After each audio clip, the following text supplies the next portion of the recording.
معلومات کے لیے جب ہم نماز پڑھتے ہیں بغیر معلومات کے لیے نہیں، یہ نماز کے لیے سب کے لیے بھی آنا ہے، میرے لیے ایک طرف نہیں، سب کے لیے زیادہ بہتر باقی سب کے لیے نماز پڑھتے ہیں تو اس میں کوئی غلطی ہو جاتی ہے. فار ایگزامپل اب جماعت کرا رہا ہے امام تو ایک سجدہ کرتا ہے تو پیچھے گھر میں جیسے ہم جماعت کراتے ہیں لیکن امام کو یاد نہیں، پیچھے جو کھڑی ہے صاحب اس کو خیال آتا ہے کہ امام صاحب نے ایک سجدہ کرایا دوسرا بھول گئے. جب ہم سلام پھیر چکے تو اس کے بعد پیچھے سے کہا کہ آپ نے ایک سجدہ کیا تھا، تو کیا اس وقت سجدہ سب کر سکتے ہیں یا کہ سلام پھیرنے کے بعد ہمیں نہیں ہے وہ اس کی اجازت یا نماز؟ تو بڑا واضح بات ہے، آپ کو علم نہیں؟ جی مجھے اس میں میں پڑھا ہوا ہوں اصول یہ ہے، میں بتا دیتا ہوں. جی اصول یہ ہے کہ اگر غلطی ایسی چیز میں ہو جو رکن نہ ہو تو صرف سجدہ صاف کرنا چاہیے، اور سلام پھیرنے کے بعد جب بتایا جائے تو امام کا فرض ہے کہ سجدہ صاف کرے اور مستقبل اس کے ساتھ سجدے میں چلے جائیں. اگر رکن رہ گیا ہو تو رکن بھی پڑھا جائے گا اور سجدہ صاحب بھی کیا جائے گا.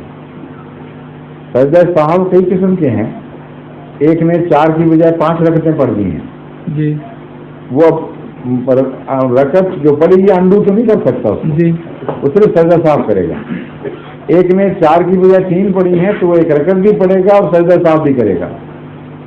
اگر ایک سجدہ کیا ہے تو دوسرا سجدہ بھی کرے گا اور سجدہ صاحب کے 2 سجدے بھی کرے گا.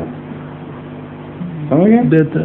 اور اس میں حکم یہ ہے کہ اگر امام سجدے میں چلا جائے، سجدہ صاحب کر رہا ہو اور مقتدی اپنی باقی نماز بعد میں سے باقی نماز پوری کرنے کے لیے کھڑے ہو چکے ہوں، جس حالت میں ہے اسی حالت میں وہ سجدے میں گر جائیں، امام کے ساتھ سجدے کریں. جب امام سلام پھیر دے تو پھر واپس اپنی حالت کی طرف لوٹ جائیں جہاں کھڑے تھے یا رکوع میں تھے تب بھی.